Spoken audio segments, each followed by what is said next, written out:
Moi-même, Dieu l'Éternel. Amen. Amen. Nous évoluons.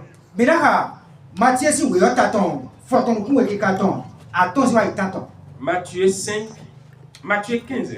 Matthieu 17. Matthieu 17. Verset 5 et verset 8. Matthieu aussi, Matthieu 17, 5 à 8. Comme il parlait encore, voici une nuée resplendissante les couvrit. Et voici il vint de la nuée.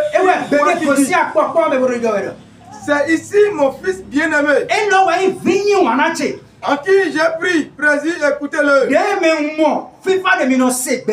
Et lorsque les disciples l'attendirent, il tombe le visage contre terre. Il fut saisi d'une très grande peur. Mais Jésus, s'approchant, et le toucha et dit, levez-vous, n'ayez point de peur. Alors, levant les yeux, et il ne vit personne que Jésus seul. Amen. Ce que Dieu a montré à travers Moïse là-bas, c'est ça qu'il a montré ici. La façon dont il s'est fait chair quand il est sur terre. Et c'est lui, Dieu qui est sur terre, fait référence à Dieu qui est dans les cieux.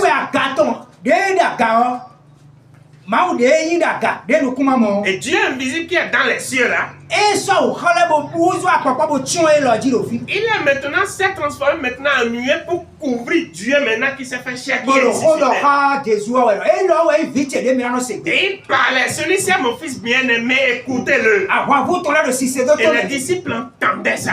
Ils étaient effrayés. Parce que Dieu avait dit tantôt, celui qui me voit là va mourir. Si Dieu, les yeux là, voient Dieu invisible là, la personne va tomber. Quand quelqu'un doit voir Dieu vivre, ça veut dire que Dieu doit se manifester en chair. Voilà pourquoi Moïse avait pris peur. Et idem pour les disciples, ils ont pris peur. Jésus-Christ lui-même, c'est que quand il va leur montrer son identité de Dieu, ils ne vont pas supporter. Voilà pourquoi elle est venue les voir. N'ayez pas peur, c'est moi-même. Et quand ils ont levé les yeux pour le regarder, ils ont vu que Jésus est seul désormais. Il n'y a pas de Dieu, il n'est pas de il est unique.